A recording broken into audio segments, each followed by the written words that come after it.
Hi, welcome to the Badass Breastfeeding Podcast. This is Dianne, your lactation consultant. And I'm Abby, the Badass Breastfeeder. And today's episode is brought to you by The Dairy Fairy, making ingenious intimates for Mama's Milk. And it's also brought to you by Fairhaven Health. With the Milky's milk tray, you can freeze your breast milk into 1 ounce sticks, so you can thaw just the right amount of milk for each feed. But we will hear more from our sponsors after our review of the week. And our review of the week is by Carolyn0211. This podcast has given me confidence boost and makes me feel like my feelings are validated. The paced bottle feeding has me in tears because I had every problem that you talked about, and now I have the tips to take to my daycare so I don't have a fussy baby who is on a nursing strike from being overfed. I will tell any breastfeeding mother about this podcast and how much it can help a mom breathe, knowing she is doing a good job and she knows her baby best. Keep it up. I love this podcast. That is fantastic. Awesome. Because the whole paced bottle feeding, that is what I wanted, was for mothers to be able to take that to their care providers and be like, this is what's happening, and I need you to not do it anymore. Exactly. So I want you to stop. Good for you, Carolyn. I'm glad. So thank you for leaving the review, and leave us a review. We totally love to hear them. We want you to be our review of the week. We want to hear what episodes you like, and you can do it on iTunes, and we would love it. And we are going to talk today about kind of another topic that we don't hear about that much. True. We did it, on the postpartum weaning or the postpartum depression with weaning. And now we're going to talk about D-MER, which stands for Dysphoric Milk Ejection Reflex. Now, we talked about doing this episode a while back, and we, just ended up coming across it again now. Have you heard anything about it? Is there anything that stands out in your mind when we mention D-MER?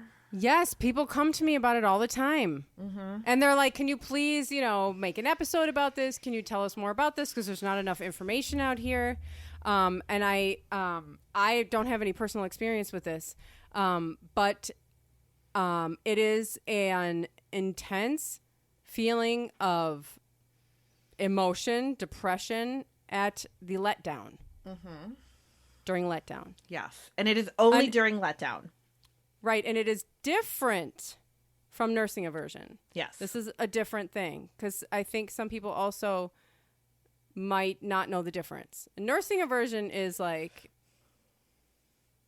nursing aversion or nursing agitation is like your child is latched on and you're freaking out. You got the creepy crawlies, you got the, all of those feelings that come with, and stops when the baby, baby, child, whatever, unlatches. And I experienced that with my first, during pregnancy, and then until they both weaned, really. But this is different. This is very different. And I remember having these feelings when I was breastfeeding. But of course did not know what it was, mm-hmm. Just kind of chalked it up or whatever. But I struggled with a lot of things after I had my kids. So just add it to the pile. But it is a real thing that people do not talk about. So some of the feelings that you get, like you were saying, it's not like aversion, but you could feel kind of like that hollowness in the pit of your stomach, just nervous, anxious, kind of irritability, little hopelessness kind of thing, some sadness maybe, but only during the letdown. That's it. Once the letdown is over, it is gone. And it is only during the letdown. And these feelings can vary. Maybe some women might have it where it's really, really severe for them. And some women just kind of notice it, but they can manage it because, they kind of are expecting it and they can manage it and it's okay.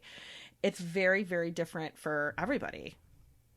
Yeah. The thing to remember about this, and this is one of the keys, is that it's physiological. It's not psychological. Whereas, sometimes with other depressive symptoms like this, the anxiousness, nervousness, irritability, hopelessness, that kind of thing. Sometimes, people try to track that back to, past experiences and, things like that. But this is not. This is a physiological response, meaning that it is happening in your body.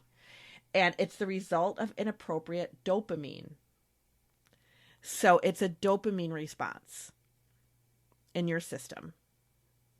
It is not, it is not a, oh my gosh, I hate breastfeeding, so that's why I feel like this. That's not what it is at all. It's not psychological. It's physiological. You're not doing anything wrong. You're not breastfeeding wrong. Nope, none of those things. It's not like a past experience that's haunting you, like nothing like that at all. It is something that is physiological that is happening in your body. But that is, I think, a huge part of this, because when we feel like anxiety and hopelessness about something, like we automatically chalk that up to, oh, it's a psychological problem. And this is not. Right. It is not at all a psychological problem. So often people don't even talk about this because they just kind of, I don't know if they just figure, okay, maybe it's normal, right? I think that's what I thought, that it was just kind of like, oh, it's just like a normal thing, but it's not something that happens to everybody. So every once in a while I will have a mom that says, I kind of get this like, this feeling like when my milk lets down, I just kind of, really struggling with breastfeeding. And, if you dig a little bit deeper, if you're somebody who knows what D-MER is and you're digging a little bit deeper and asking the right questions, is it lasting throughout the whole breastfeeding? Is it just when the milk lets down? What do you feel like? Like that can kind of clue you into, okay, this is a D-MER thing. It's not, it's not any, other things. It's D-MER. So when people, and so you have to, I mean, if somebody, like you were saying before, it's really upsetting, you don't know what's going on. And so people are just left to kind of diagnose themselves. Right. You know what I mean? People don't talk about it. There's very little information about this. And so people are kind of just like, oh my God, what's happening? Some people might think, God, I hate this so much. I just have to stop. There's no way out of this. It's making me hate breastfeeding and I need to just wean. And for some people that happens. And then for some people, they, like I said, they can manage it. And it does, like, symptoms seem to get better as the baby gets a little bit older. So, but one of the things too is that if you are somebody that is struggling with postpartum depression, postpartum mood disorders, postpartum anxiety, it might exacerbate these feelings too. Absolutely. So then you've kind of got both of those things on top of each other. But it's really important to identify like that this is something totally different. So there are some things that you can do, and there are some reasons why it's important to like identify it and know that that's what it is, and like maybe put some things in place that can be helpful, especially if you are identifying that this is happening. And it could start very early into breastfeeding. It doesn't have to be like, okay, I'm a month in and now you're starting to, that is can be very early because it's a dopamine thing. It can be something that's starting a little bit early. Yeah. It is not in your head. Like I said, I keep saying this. I cannot stress it enough. It's physiological. It's a hormonal thing. And like for me, I've got all other sorts of, hormonal stuff. I'm pretty sensitive to hormonal things. So I'm not surprised that this, was a thing that I experienced. But if you're somebody who's kind of feeling these things, you latch your baby, you're not feeling that, that good feeling. You're feeling kind of like, ugh, I just don't like this.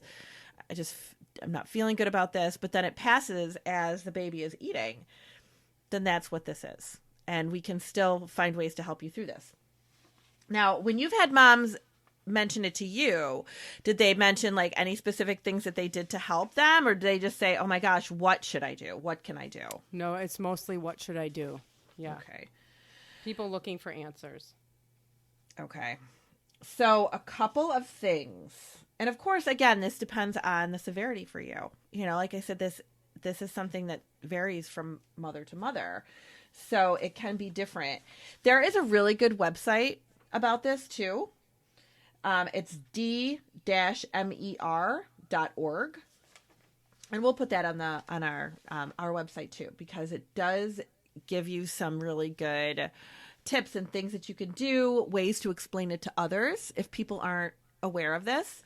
I had one of my very favorite doctors that I know did say to me once, "Come on, is D-MER really a thing?" And I was like, yes, yes, it's a thing, you know, because it's, again, something that we don't talk about. And I think sometimes, like, whenever it comes to something, God, female related, babies, birth, any of that stuff, we automatically chalk it up to something psychological, right? It's just it's just in your head. Yeah, it's in your head, but it doesn't have to be, for sure. So a couple of things that we can do. Distraction. That is the first thing on our list, is distraction. So that could be in the form of, you know, picking up your phone when the letdown occurs, you're going to feel like you kind of identify these feelings. Find something that you can do to distract you during the feeding, especially during that letdown time. I loved, somebody said to me one time when I was talking about this type of thing, because I recommend the same thing with nursing aversion, a distraction. Mm-hmm. And they're like, go to like the White House website or like, you know, some political page on Facebook and just read the comments. Get you mad in a whole different way, right? Just totally, yeah, it'll totally distract you. You just, you know, you will be totally distracted. It might not, you know. Yeah. Just go to any kind of, like, you know, viral post on the internet and read the comments. Yes. If you can't do anything like that, like maybe you're in a place where you don't have your phone, you don't have internet, who knows? You can do like the mental distractions. Multiplication tables in your head was one of the suggestions. Yeah. The alphabet backwards, you know, just anything where you're going to kind of give yourself some distraction, you know, for a short period of time. You don't need to do the whole entire feeding, just for that first, you know, just until the letdown occurs. Making sure you're drinking enough water. That is something that is also suggested, because some mothers kind of describe like a very deep, hollow thirst.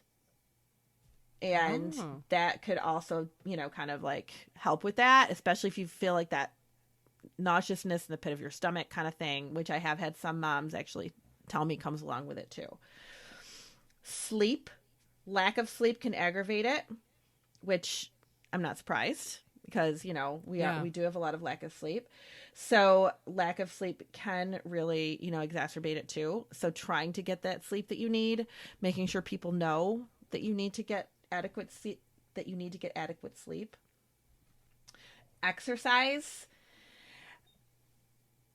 Exercise is one of those things that, like, I see moms usually in the early postpartum, sometimes a couple of months in, and everybody will, you know, talk about exercising at some point. Can I go back to exercising? Can I do, you know, this or that or the other thing? Will it affect my breastfeeding?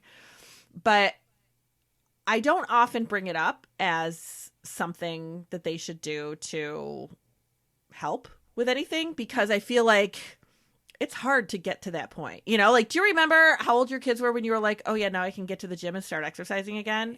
Yeah, no, and I feel like that's okay. Like, you don't need to, you don't need to be focusing on that. Right. And that's kind of how I feel about that, like, yeah, I mean, like exercise will have an effect on your emotions. Yeah, and it increases your dopamine, which is, you know, increases your dopamine. But I'm not going to be like, oh my gosh. Don't put that pressure on yourself. Right. You have to get to the gym, you know, you're 6 weeks postpartum, go to the gym. That'll help you. Like, it might make you more stressed out to figure out how you're going to manage that thing, you know, like how you're going to get there. Instead of exercise, you can go to Starbucks, because coffee does increase dopamine levels as well. Oh, fantastic. Yes. Lovely. But don't go overboard with it, because we don't want you to like have that anxiousness, irritability with too much caffeine either. Like we want to be able to balance it. But that is something that can actually increase your dopamine. Right. Don't worry about your baby. Don't freak out about your baby getting on a caffeine high. That's not going to happen. We're worried about you being on a caffeine high and having too much caffeine. Exactly. And get that fidgety and just kind of like, we don't want that either. Solitude. Some moms find that if they are really close to other people, if they're breastfeeding in a place where maybe there's a lot of family around you or whatever, that's irritating or annoying to you. I think it's annoying anyway, but you know, if it's excuse yourself and go somewhere else. If you feel like I really would rather just do this in a private place where I can just kind of like, you know, go into my own Zen place and do my own thing. It's your choice where you want to breastfeed. So, you know, and if it's one of those things where, you know, you do recognize that you breastfeed around other people quite a bit, maybe try it out and see if hiding out somewhere makes a difference. Because it might. It's okay to hide if that's what you want to do. It's not okay to hide because somebody's telling you to hide. Yep. Orgasm. Okay. Some mothers feel that it's worse, that D-MER can be worse after because of the raise in prolactin and lower of dopamine. But it might just depend on your hormones too. Stress, that can obviously cause a little bit more because of that whole fight or flight. Stress can really, you know, take a lot of focus away from you. So that can add to the problems as well of the feelings of D-MER. And they do give like a little example here. So we'll read the example because it's fun.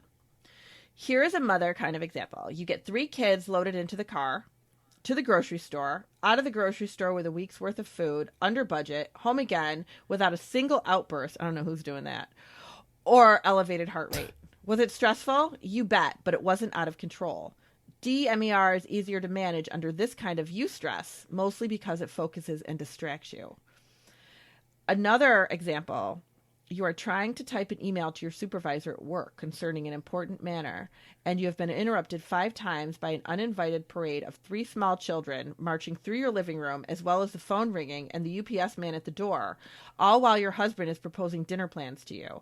You can't form a single thought, and suddenly D-MER hits, and you burst out in a frustrated rage. It's always harder to get through D-MER under this kind of distress. So distress, that kind of stress, it makes it harder to deal with. And I think it's just that I always kind of explain it as like you're being flooded with feelings. It's too much stimuli. Yeah. And this is where like actually help. Yes. From people, which is so hard to get and is so not like a cultural norm here. But that is something that can help. So we will talk about the rest of them after the rest of the tips after a word from our sponsors. Yes. Today's episode is brought to you by the Dairy Fairy. Do you love wearing sexy lingerie? Is your lingerie sitting in the back of the drawer now that you're breastfeeding? Wouldn't it be awesome if you could wear those sexy intimates and have it be comfortable and functional for your new role? The Dairy Fairy is making all of our dreams come true. Now you can wear that lingerie that you love and be comfortable while you are breastfeeding or pumping hands-free. No need to switch bras or attach contraptions to pump in peace. This bra multitasks as much as you do. The Dairy Fairy collection covers sizes up to 44H. And get this, badasses, for you, just you badasses. The Dairy Fairy is offering 10% off and a free pair of matching panties when you purchase the A La Bra in black. Just put your size choice in the comments at checkout. Head to thedairyfairy.com and use code BADASS for 10% off. Put your size choice of panties in the comments section, and you will get the free pair of panties when you purchase the A La Bra in black. And today's episode is also brought to you by Fairhaven Health. With the Milky's milk trays, you can make the chore of pumping and storing breast milk easier. The milk trays look like regular ice cube trays, but actually have 16 semi-cylinder cavities that each hold 1 ounce of breast milk. Your milk is frozen into 1 ounce sticks. The milk sticks fit through all bottle openings and allow you to thaw just the right amount of milk for each feeding, so you are not wasting even a drop of your precious liquid gold. The milk trays come with lids that protect your milk while it freezes and allow for stacking to free up space in your freezer. Once frozen, you can simply transfer the frozen milk sticks to a freezer bag, freeing up your milk trays for more milk. Reusable, environmentally friendly, and made with food-safe plastic, the milk trays can also be used for baby food later. Head to fairhavenhealth.com, FAIRHAVEN health.com, and use promo code BADASS for 10% off of your purchase. And all of these sponsor links and their promo codes can be found at badassbreastfeedingpodcast.com, along with breastfeeding resources galore, all of our other episodes, over 100 now, and information about scheduling your lactation consultation with Dianne. Yes. And so where were we? This next one is really an important one.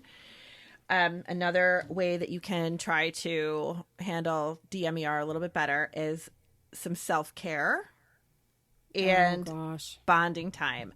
So they're kind of saying in here, one of the suggestions that they're giving is to make sure that at the end of the day, there is something for you.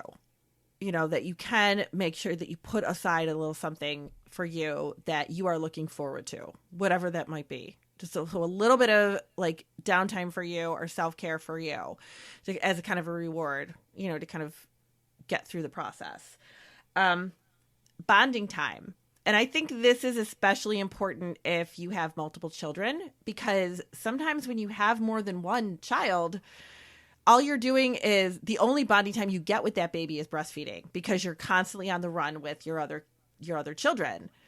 So if you are having a hard time bonding with your baby because of this, then maybe try to identify that and set aside specific bonding time that you could have with your baby that is not breastfeeding related, so that you can, you know, connect in a different way. Some people like to have like herbal kind of things that you can do. There are some herbs that can help. I would definitely, you know, make sure all those things are safe with breastfeeding before you do it. There are some that, you know, they say might help with dopamine, things like that. So those kinds of things you can look into. Some people have like a naturopath or something that they can go to and talk to them about it and see if it's something that you would help you. As long as naturopath, that's something that I want in my life, a naturopath. A naturopath. Did I say that right? I probably didn't. Did I? Yeah. Did I? Okay. I don't know if I was making that up. I think Maybe so. It's a new profession. I think I did. Yeah. Naturopath. Herbalist. Something fun like that. Sure. Music therapy is another one. Obviously, having some music there, especially if you're somebody that really responds well to music therapy can be really helpful. Guided imagery. That I think is really, you can do like guided imagery. We talk about this when I used to do childbirth classes, because that can be really, really powerful to put you in a totally different place for however long you want to be. But you can download some, you can have them playing for you. You can, you know, anything like that. I almost feel like podcasts are kind of almost like a form of that now too. I mean, obviously we're not like speaking to you in this lovely voice that can help you to, you know, like that, but maybe we should do an episode on that. On guided imagery? Just be a whole guided imagery episode that people could replay when they need it. Oh my God. Like a calming, like meditative one. Wouldn't that be cool? I think that would be cool. Oh my God. I don't know if my voice would calm anybody, but well, hey, why not? We could give it a shot, right? It'd be fun. I could play it for my kids. They could play it when they're like, you know, away from me. Maybe I'll be like, don't do drugs. Find your naturopath. You know, stuff like that. Yeah. But that guided imagery is, you know, is a good one that you can do. And like now, my gosh, there's so many cool apps. Like my daughter uses Oh, one yeah. for like a guide, almost like a guided imagery, like calming thing for sleep at night.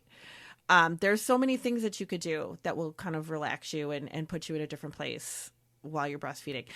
Just because you're breastfeeding, it doesn't mean, we always say, oh yes, focus on your baby, blah, blah, blah.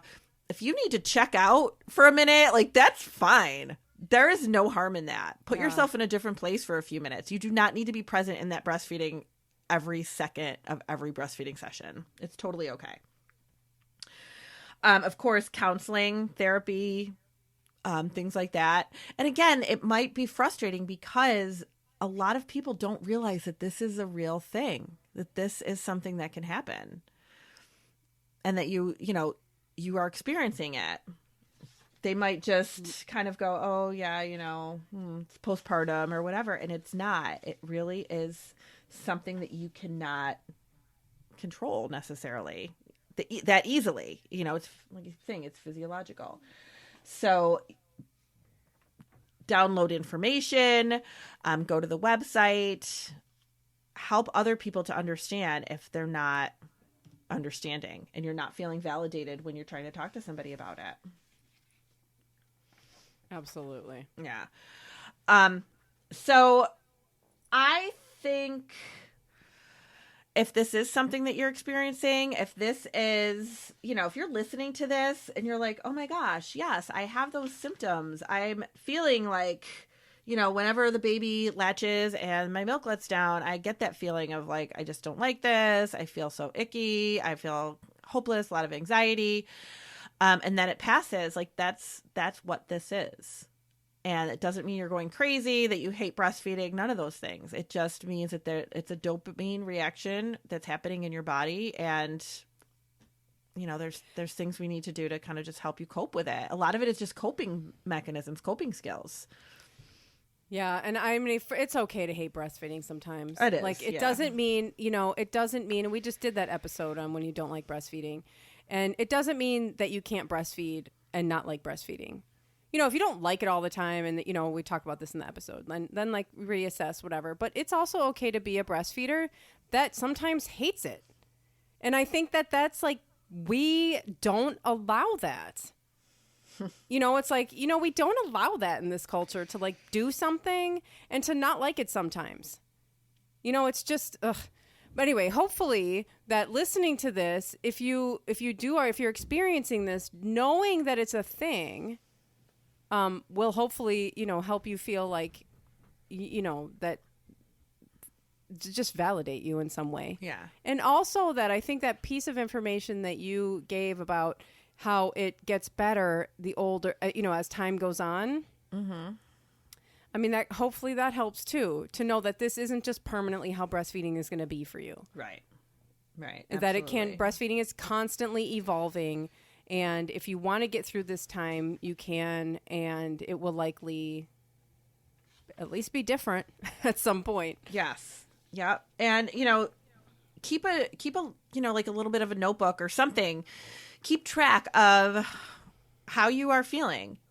Maybe you will identify that there are certain situations you're in where it feels worse or where you really notice it. And maybe then you'll notice other times where you're not noticing it.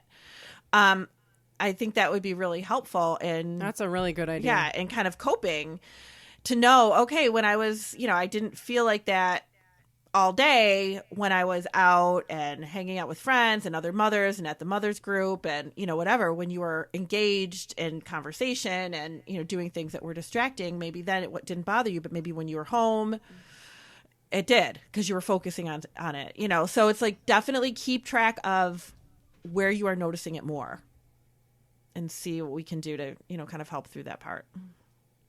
That's a great idea. Yeah. I can't take credit for it. I read it in the thing. That's okay. I read it. But this website is really, really good. It's really helpful. And it is, seriously, if it's, if anybody says to you, like, is this really a thing? Hand them some information from this website because it is really, really explains a lot. And I've definitely, kind of sent people to that website as well, just so that they had it. They had the information whenever anybody said that they were feeling like this or kind of experiencing it, so that they did have that validation and knew that it was a thing. Well, we'll put the link to that on the website as well at badassbreastfeedingpodcast.com. Yes, absolutely. And if, we'd love to hear your experiences too. Definitely. Thank you for listening. Thank you. Bye. Bye.